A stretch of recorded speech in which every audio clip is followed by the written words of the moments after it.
మీద రాష్ట్ర వ్యాప్తంగా తెలంగాణ మొత్తం కూడా అగ్గిగుండంగా మారుతూ ఉంది. ఎక్కడ చూసినా కానీ బంద్ పాటిస్తున్నటువంటి ప్రజలే కనిపిస్తూ ఉన్నారు. అంటే ఎక్కడికక్కడ స్వచ్ఛందంగా ఎవరి షాపులు వాళ్ళు బంద్ చేసుకుంటున్నారు, ఎవరి విద్యా సంస్థలు వాళ్ళు బంద్ చేసుకుంటున్నారు. మొత్తం కూడా ఎక్కడికక్కడ బంద్ వాతావరణం కనిపిస్తూ ఉంది. బీసీల ఆకాంక్షకు సంబంధించి బీసీ జేఏసీ పిలుపు మేరకు అన్ని పార్టీలు కూడా మద్దతిస్తూ ఉన్నాయి. ఒక రకంగా ఇక్కడ ఏది అధికార పార్టీ కాంగ్రెస్ పార్టీ కూడా మద్దతిస్తుంది అంటే దాని అర్థమైంది, అధికారికంగా కూడా ప్రకటించినట్టే లెక్క. ఉప ముఖ్యమంత్రి భట్టి విక్రమార్క బంద్కు అందరూ కూడా మద్దతు తెలియజేయాలి, బంద్ పాటించాలని చెప్పేసి ఉప ముఖ్యమంత్రి కూడా చెప్పడం అంటే ఒక రకంగా మొత్తం మీద ప్రభుత్వం కూడా ఒక రకంగా సానుకూలంగా అనుకూలంగా ఉన్నట్టుగా అర్థమవుతూ ఉంది. ఈ నేపథ్యంలో ఇక్కడ కావాల్సింది ఏంది, పార్టీల ప్రయోజనాలు కాదు కావాల్సింది బీసీల ప్రయోజనాలు. బీసీలకు సంబంధించి గత 78 సంవత్సరాలుగా జరుగుతున్నటువంటి అన్యాయం, ఈ అన్యాయానికి సంబంధించి ఇంకెంత కాలం అని చెప్పేసి బీసీలు మొత్తం కూడా కథం దొక్కుతున్నటువంటి పరిస్థితి కనిపిస్తూ ఉంది. దీనికి ఎస్సీ ఎస్టీ సోదరులందరూ కూడా మద్దతు తెలియజేస్తూ ఉన్నారు. అటు మైనార్టీ సోదరులు మద్దతు తెలియజేస్తూ ఉన్నారు, అగ్రవర్ణ పేదలు కూడా మద్దతు తెలియజేస్తూ ఉన్నారు. ఈ నేపథ్యంలో మొత్తం మీద బీసీల బంద్ అనేటువంటిది దిగ్విజయంగా కొనసాగుతూ ఉంది. అయితే విషయం ఏంది, ఇక్కడ ఒకవేళ ఎవడైనా బంద్లో పాల్గొనకుండా అడ్డుకోవడం కానీ లేకపోతే బంద్ను అంటే దాన్ని పక్కదారి పట్టించేటువంటి ప్రయత్నం కానీ లేకపోతే ఇంకేం చేస్తారంటే ఇక ఇటువంటి కథలు కూడా చేస్తుంటారు అనమాట. ఎవడు రాడు అంటే లీడర్లు ఉంటారు, ఆ లీడర్లు అంటోడు ఆ రోడ్డు మీదకి రాడు, తర్వాత బంద్కు మద్దతు తెలియజేయడు, ఇవన్నీ కూడా ఉంటుంది. వీళ్ళందరూ ఎవరున్నారో వాని పేరు రాసి పెట్టుకోరి, వాని ఫోటో తీసి పెట్టుకోరి. ఎందుకంటే నాయకులు ఇప్పుడు అన్ని పార్టీలు మద్దతు ఇచ్చినాయి కదా, మరి అన్ని పార్టీల నాయకులందరూ కూడా రోడ్డు మీదకి రావాలి, బంద్లో పాల్గొనాలి. తర్వాత ఎవరెవరైతే రారో వాళ్ళ పేర్లు రాసి పెట్టుకోరి, వాళ్ళ ఫోటోలు తీసి పెట్టుకోరి. యా లంగా కొడుకులు ఎవడన్నా మళ్ళీ ఓట్లు అడుగుతానికి వస్తే తొక్కురి నారదయ్యి ఒక్కొక్కరిని చెప్పు తీసుకొని కొట్టాలి. ఎందుకనంటే ఇప్పుడు అంటే బీసీల ఓట్లకు సంబంధించిన మాత్రం ఓట్లు అడిగేటందుకు వస్తారు వాడు, కానీ బీసీల ఆకాంక్షలకు సంబంధించినటువంటి విషయం మాత్రం వాడు బీసీలకు మద్దతు తెలియజేయడు. ఆ తెలియజేయనివాడెవడో గుర్తుపట్టండి. ఊర్లలో ఉంటారు కదా, ఊర్లలో ఎవడో అడ్డుకుంటాడు కదా, తర్వాత దీనికి సంబంధించి మేము రాము, మేము మద్దతు తెలియజేయమని చెప్పేసి అంటుంటారు కదా, వాడిని కూడా గుర్తుపట్టరు. ఎందుకంటే అన్ని పార్టీలు కూడా మద్దతు ఇచ్చినాయి. మరి అన్ని పార్టీలు మద్దతు ఇచ్చిన తర్వాత ఆ పార్టీలో ఉంటాడు కదా, వాడు కూడా రావాలి కదా. రానోడవడో గ్యారంటీగా వాడిని ఫైండ్ అవుట్ చేయాలి. వాడు బీసీల ద్రోహిగా వాడిని చిత్రీకరించేటువంటి ప్రయత్నం చేయండి. ఎందుకంటే ఇది బీసీల ఆకాంక్షకు సంబంధించినటువంటి అంశం, ఇది ప్రపంచానికి తెలవాలి.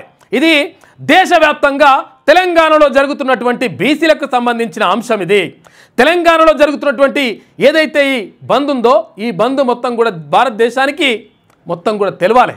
తెలిసి 100% బీసీల ఆకాంక్ష నెరవేరకపోతే, బీసీలకు ఒకవేళ మంచి చేయకపోతే 100% పుట్టగతులు ఉండేటువంటి మాట అన్ని పార్టీలకు తెలవాలి.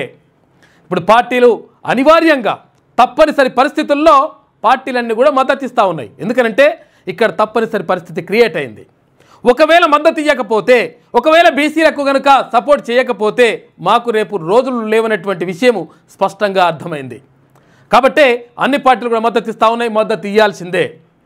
ఎందుకంటే మీరు రేపు పోటీ చేయాలనుకున్నా, ఓట్లు అడగాలనుకున్నా 100% మీరు బీసీలకు మద్దతు తెలియజేయాల్సిందే. అక్కడ ఎంఆర్పీఎస్ అధ్యక్షుడు మందకృష్ణ మాదిక్ కానీ, తర్వాత ఇక్కడ మాలమహానా నుంచి కానీ, ఇటు గిరిజన సంఘాల నుంచి కానీ అందరూ కూడా పూర్తి మద్దతు తెలియజేస్తూ ఉన్నారు. బీసీలకు జరుగుతుంది అన్యాయము కాబట్టి బీసీలు చేయాల్సిందేం లేదు. ఇక్కడ పెద్దగా మొత్తం ఏంది దాని ఏమంటారు హింసాత్మక ఘటనలు ఏం అవసరం లేదు. చేయాల్సింది ఏంటంటే రోడ్లపైకి వచ్చి కూర్చుంటే దాలు, ఎక్కడికక్కడ ఏ షాపులు, తర్వాత ఈ విద్యా సంస్థలు, స్కూళ్ళు, కాలేజీలు, ఈ కాలేజీలు బంద్ చేయనండి, స్కూళ్ళు బంద్ చేయనండి కూడా చూడరు, వాడిని ఎవరినో ఫైండ్ అవుట్ చేయరు. ఎందుకంటే వాడు కావాలని నడిపిస్తుంటారు కొంతమంది. ఆ లంగల్ని కూడా గుర్తించేసి వాడెవడో చూసి వాడిని పని చేయాల్సినటువంటి బాధ్యత అవసరం ఉన్నది. ఎందుకంటే వీళ్ళే ద్రోహులు, వీళ్ళే బీసీలకు అన్యాయం చేసేది. కాబట్టి వాళ్ళని కూడా చూడండి. మొత్తం కూడా విద్యార్థి నాయకులందరూ కూడా మొత్తం కదిలినరు. మొత్తం ఉస్మానియా యూనివర్సిటీ వేదికగా కానీ, ఇటు కాకతీయ యూనివర్సిటీ కానీ, ఇక్కడ పాలమూరు యూనివర్సిటీ కానీ, ఇక్కడ తెలంగాణ యూనివర్సిటీ కానీ, ఇక్కడ మహాత్మా గాంధీ యూనివర్సిటీ కానీ, అక్కడ శాతవాహన యూనివర్సిటీ కానీ, ఇట్లా యూనివర్సిటీలన్నీ కూడా మొత్తం కూడా కథం దొక్కుతూ ఉన్నాయి. ఏది 100% బీసీల వాటా తేలాల్సిందే. 42% రిజర్వేషన్కి సంబంధించి అంటే ఉన్నది బీసీలు ఉన్నది 62%. 62% వాటాకి సంబంధించి 42% వాటా ఇయ్యరా అంటే నాయన అంటే ఓయ్ అది సుప్రీంకోర్టు లేకపోతే ఇది సుప్రీంకోర్టు శిలాశాసనం ఏం కాదు. సుప్రీంకోర్టు చెప్పింది మొత్తం ఇక ఫైనల్గా ఇట్లా ఇట్లా వేయాలని చెప్పేసి రూల్ ఏం కూడా లేదు. ఎందుకంటే ఇది రాజ్యాంగంలో పేర్కొనబడలేదు. రాజ్యాంగంలో డాక్టర్ బిఆర్ అంబేద్కర్ రాసినప్పుడు ఇక్కడ ఏది 50% దాటుద్దనేటువంటి స్లాబ్ దాటుద్దనేటువంటి అంశం ఎక్కడ కూడా పేర్కొనబడలేదు. కాకపోతే కొంతమంది ఏంటంటే కావాలని, ఎందుకంటే అక్కడ న్యాయస్థానంలో కూడా వాళ్ళే ఉన్నారు కాబట్టి వాళ్ళకు అనుగుణంగా ఇది దాటొద్దు అనేటువంటి ఒక నిబంధన తీసుకొచ్చిండ్రు. కాబట్టి ఇక్కడ ప్రజల ఆకాంక్షనే ఫైనల్, ప్రజలే ఫైనల్. కాబట్టి ప్రజాస్వామ్యంలో ఇదే ఉంటుంది. కాబట్టి ప్రజల ఆకాంక్షను బలీయంగా బయటకు తెలిపాల్సినటువంటి అవసరం ఉన్నది.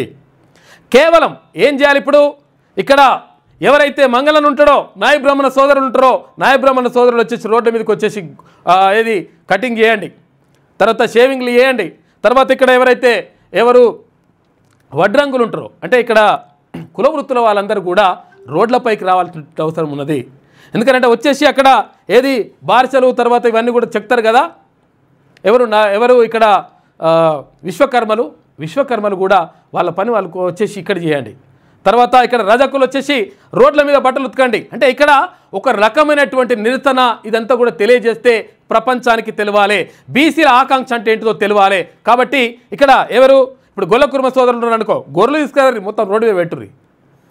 విషయం ఏంటంటే అత్యవసర సేవలు మినహా అత్యవసర సేవలు ఏదైతే వైద్య సేవలు అయితే హాస్పిటల్ కానీ లేకపోతే మెడికల్ షాపులు కానీ కొన్ని ఇటువంటి అత్యవసర సేవలు మినహా మొత్తం కూడా బంద్ చేయాల్సినటువంటి అవసరం ఉన్నది. మొత్తం కూడా బంద్ జరుగుతూ ఉంది. ఎక్కడికక్కడ మా రిపోర్టర్లు కూడా మొత్తం కూడా సమాచారం అందిస్తున్నారు. అన్ని జిల్లాల నుంచి, ఇప్పుడు ఉమ్మడి 10 జిల్లాల నుంచి ఎక్కడికక్కడ నుంచి రిపోర్టర్లు అక్కడ అందుబాటులో ఉన్నారు, వాళ్ళు వివరాలు అందిస్తూ ఉన్నారు. ఇక్కడ జరుగుతున్నటువంటి బంద్కు సంబంధించినటువంటి అంశాలను ఎప్పటికప్పుడు మీకు తెలియజేసే ప్రయత్నం చేస్తుంది క్యూ న్యూస్ ఎప్పుడు కూడా 100%. అంటే ఇక్కడ జరుగుతున్నటువంటిది ఏంది, బీసీలకు సంబంధించినటువంటి అంశం. బీసీలకు ఏం కావాలని కోరుకుంటున్నారు వాళ్ళు, కోరుకోవడం కాదు. అయితే గతంలో కాంగ్రెస్ పార్టీ హామీ ఇచ్చింది, ఏది కామారెడ్డి డిక్లరేషన్లో ఏమని ఇచ్చింది, 42% రిజర్వేషన్ అమలు చేసి తీరుతాం అని చెప్పింది. మరి చెప్పినటువంటి కాంగ్రెస్ పార్టీ అమలు చేస్తామని చెప్పింది, కానీ ఇంకా అది ముందర పడుతున్నటువంటి పరిస్థితి కనిపిస్తలేదు. మొత్తం మీద కలరింగ్ అంతా ఇదంతా నడుస్తూ ఉంది. కానీ సరే, ఏది ఏమైనప్పటికీ అన్ని పార్టీలు కూడా అనివార్యంగా మద్దతు తెలియజేస్తూ ఉన్నాయి. కాబట్టి అన్ని పార్టీలు చూడండి, ఎవరన్నా ఏ పార్టీలు అయితే ముందుకు రారో వాళ్ళని కూడా గుర్తుపెట్టుకోరి. ప్రతి బీఆర్ఎస్ వాళ్ళు రాకపోతే బీఆర్ఎస్ వాళ్ళని గుర్తుపెట్టుకోరి, బీజేపీ వాళ్ళు రాకపోతే బీజేపీ వాళ్ళని గుర్తుపెట్టుకోరి, ఇక్కడ కాంగ్రెస్ వాళ్ళు రాకపోతే కాంగ్రెస్ వాళ్ళని గుర్తుపెట్టుకోరి. ఎక్కడికక్కడ మీకు ఎందుకంటే లోకల్గా తెలిసి ఉంటుంది కదా, మీకు ఎవడు వస్తలేడు, ఎవడు మద్దతు ఇస్తలేడు, ఎవడు మద్దతు ఇస్తున్నాడు, ఏం కథ అనేటువంటి విషయం మీకు తెలుస్తుంది. కాబట్టి వాడిని గుర్తుపెట్టుకొని ఎన్నికలకు వచ్చినప్పుడు చెప్పు తీసుకొని కొట్టుర్రి. ఎందుకనంటే మాకు మద్దతు ఇయ్యనటువంటి నువ్వు మమ్మల్ని ఓటెట్లు అడుగుతావురా అని చెప్పేసి అడగాల్సినటువంటి పరిస్థితి ఉంటుంది. కాబట్టి అడగాల్సినటువంటి అవసరం ఉన్నది. 100% వాళ్ళ పేర్లు రాసి పెట్టుకొని వాళ్ళ ఫోటోలు తీసి పెట్టుకొని ఎవడెవడైతే బీసీ ద్రోహులు ఉంటారో కొంతమంది ఇటువంటి కుట్రలు కూడా చేస్తుంటారు అనమాట. ఏం లేదు అయితే బీసీలకు ఏం జరగట్లేదు అనేటువంటి కలరింగ్ ఇచ్చేటువంటి ప్రయత్నం కూడా చేస్తూ ఉంటారు. కాబట్టి ఇక్కడ ఆర్టీసీ కార్మికులు కానీ ఆర్టీసీ డ్రైవర్లు ఆర్టీసీ కండక్టర్లు వీళ్ళందరూ కూడా స్వచ్ఛందంగా మొత్తం కూడా బంద్కు అక్కడ స్వచ్ఛందంగా వాళ్ళు కూడా తరలి వస్తూ ఉన్నారు. ఎక్కడికక్కడ ఏ బస్సులు అయితే మొత్తం కూడా ఎక్కడ బస్సులు అయితే నడవట్లేదు, ఆర్టీసీ బస్సులు కానీ తర్వాత ఇంకా వాహనాలు అయితే నడవట్లేదు. మొత్తం మీద పరిస్థితి అంతా కూడా బీసీల ఆకాంక్ష అనేటువంటిది బలంగా కనిపిస్తూ ఉంది. ఎక్కడికక్కడ షాపులు బంద్ చేయాల్సిన అవసరం ఉన్నది, అక్కడ విద్యా సంస్థలు బంద్ చేయాలి. తర్వాత ఇక్కడ ఏదైతే కర్మాగారాలు ఉంటాయో కర్మాగారాలను కూడా మూసేయాలి. ఎందుకంటే ఒక్కరోజు మూసేసే పోయేదేం లేదు. కాకపోతుందంటే బలీయమైనటువంటి ఆకాంక్ష ప్రజలకు తెలవాలనే ఉద్దేశంతో బీసీ జేఏసీ పిలుపునిచ్చింది. కాబట్టి ఆ జేఏసీ పిలుపునిచ్చినటువంటి దానికి మొత్తం అన్ని పార్టీలు కూడా మద్దతు ఇచ్చినాయి. ఇటు తెలంగాణ రాజ్యాధికార పార్టీ గతం నుంచి చెప్తా ఉంది బీసీలకు అన్యాయం జరుగుతూ ఉంది, కాబట్టి బీసీలకు అన్యాయం జరగడానికి వీల్లేదు, బీసీల జనాభాను తక్కువ చేసి చూపుతున్నారు, కాబట్టి ఇది కరెక్ట్ కాదని చెప్పేసి తీర్మానం మల్లన్న ఏది కులగణన పేపర్ను తగలబెట్టిండు. ఇక్కడనే తగలబెడితే ఏమైంది, కాంగ్రెస్ పార్టీ నుంచి సస్పెండ్ చేస్తామని చెప్పింది. మీ సస్పెండ్ చేసినా సరే అవసరం లేదు, ఎందుకంటే బీసీలే నాకు ఫైనల్ అని చెప్పేసి తీర్మానం మల్లన్న కులగణనకు సంబంధించినటువంటి పేపర్ను తగలబెట్టేసి అక్కడ లైట్ తీసుకున్నాడు. అంటే ఇక్కడ ప్రధానంగా తెలంగాణ రాజ్యాధికార పార్టీ ఏర్పడ్డదే ప్రత్యేకంగా బీసీ నినాదంతో, బీసీలకు రాజ్యాధికారం రావాలన్నటువంటి ఉద్దేశంతో ఏర్పడ్డది. అదొక వైపు నడుస్తూ ఉంది. ఇటు కాంగ్రెస్ పార్టీ చెప్తా ఉంది 100% మేము 42% రిజర్వేషన్ అమలు చేసి తీర్తామని. ఆ మాట మీద ఉండాల్సినటువంటి అవసరం ఉన్నది. ఎందుకనంటే ఇప్పుడు మీరు ఇచ్చినటువంటి హామీని అడుగుతున్నారు, ప్రజలేం ప్రత్యేకంగా గొంతమ్మ కోరికలను కోరతలేరు, ప్రత్యేకంగా ఏం అడుగుతలేరు. ఏమడుగుతున్నారు? బీసీలకు కావాల్సినటువంటి రిజర్వేషన్ ఇవ్వండి, బీసీలకు ఇస్తానని చెప్పినటువంటి రిజర్వేషన్ ఇవ్వండి అని చెప్పేసి అడుగుతా ఉన్నారు. అక్కడ బీఆర్ఎస్ చెప్తుంది గతంలో మోసం చేసింది, అయినా ఇప్పటికీ ఇప్పుడు కూడా చెప్తా ఉంది మేము మద్దతు ఇస్తామని చెప్తుంది. కాబట్టి మొత్తం కూడా ఏ పార్టీ వాళ్ళు రోడ్డు మీదకి వస్తున్నారు, ఏ పార్టీ వాళ్ళు బంద్లో పాల్గొంటున్నారు, ఏ పార్టీ వాళ్ళు బంద్కు ముందుకు వస్తూ ఉన్నారు, ఏ పార్టీ వాళ్ళు పాల్గొనట్లేదు, ఏ నాయకుడు ఎవడైతే ఉన్నాడో ఈ బంద్కు దూరంగా ఉంటుండో వీళ్ళందరినీ కూడా ఒక కన్నేసి పెట్టురు. తెలిసిపోతుంది ఎవడు మనోడు ఎవడు మందోడు అని తేలిపోతుంది లెక్క. ఓట్లు అడగడానికి వచ్చినప్పుడు మాత్రం మన పని చెప్పాలి, వాళ్ళ పని చేయాలి. కాబట్టి ఇప్పుడు ఏమనుకుంటారంటే ఇక మనం ఏం లేనట్టుగా కలరింగ్ ఇద్దాం, ఆ పార్టీ చేస్తాను ఈ పార్టీ చేస్తాను, ఇవన్నీ ఏముండే లెక్కలు. మ్యాక్సిమం మొత్తం కూడా బీసీ సమాజం అంతా కూడా చైతన్యమైంది.